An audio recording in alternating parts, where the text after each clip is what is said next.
everyone, it's me, Demetra Kaye of the Demetra Kaye Show here on YouTube, and a proud contributor of the African Diaspora News Channel and the African Diaspora News Insider. If you could please do me a favor and subscribe to all channels and like this video, I would greatly appreciate it. So, Councilman Gabriel Atkins of Elizabeth City, North Carolina, looked outside and saw a deputy walking around his funeral home, and his Ring camera, his doorbell, caught the following. Check it out.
So as you saw there, it was a deputy who appeared to be urinating on the premises. And Councilman Atkins said it's not the first time. He actually saw him do it twice.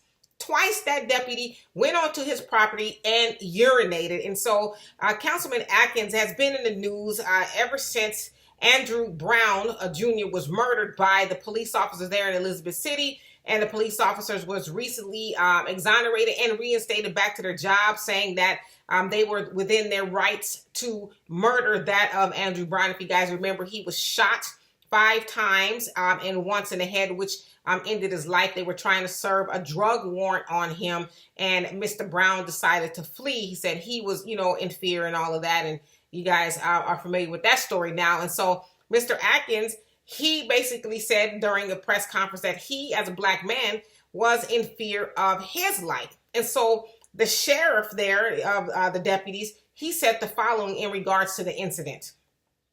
The deputy, who had been on shift for 9 hours, needed to relieve himself and was miles away from a restroom. He relieved himself near an outbuilding behind the business close to a nearby field. He added, the deputy, who is black, didn't know who owned the business and meant no disrespect to Mr. Atkins, and he reached out to apologize to him.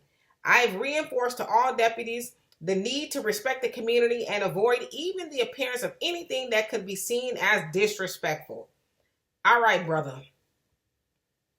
I might give you a pass for once, even though I don't want you, relieving yourself on my property, but twice? How is it that you find yourself lost out in the woods in the middle of nowhere, and then you need to come back to my property and urinate twice? I'm not buying it. And you notice how they always say, well, he was a black man, so it couldn't have been no racial things. We know black police officers are sometimes just as bad as the white ones, because as Ice Cube said, they always trying to show out for the white cop, right? They think they are together in unison because of the blue, but in essence, they're not, because they black. So anyway, so they offered this apology. Oh, sorry, he was too far, whatever, right? But I agree with Mr. Atkins. Of course, it's because he's speaking out about the murder of Andrew Brown, right? And so what they do is they try to intimidate him. And he also said, I fear, that I could be next. And I think that's the fear of a lot of black men. But yeah, they could keep their excuses. The officer went on there to intimidate him and to show him that you mean nothing to me, and I would disrespect you by peeing on your property. Not once, but twice. Get out of here. And if you're having a bladder problem, you might need to go and get you some Depends or something. I don't know. So anyway, for more insightful commentary, please subscribe to this channel and my channel, The Demetra Kaye Show, here on YouTube. Peace. In search of a financial opportunity to pay off student loans, a young black American woman moves to South Korea to work. As the author, Bootsy W. recalls culture shock and fun adventures in a country far from home. She's also faced with anti-black racism and featureism. quickly learning that white supremacy is practiced not only by whites, but by those that are categorized as people of color.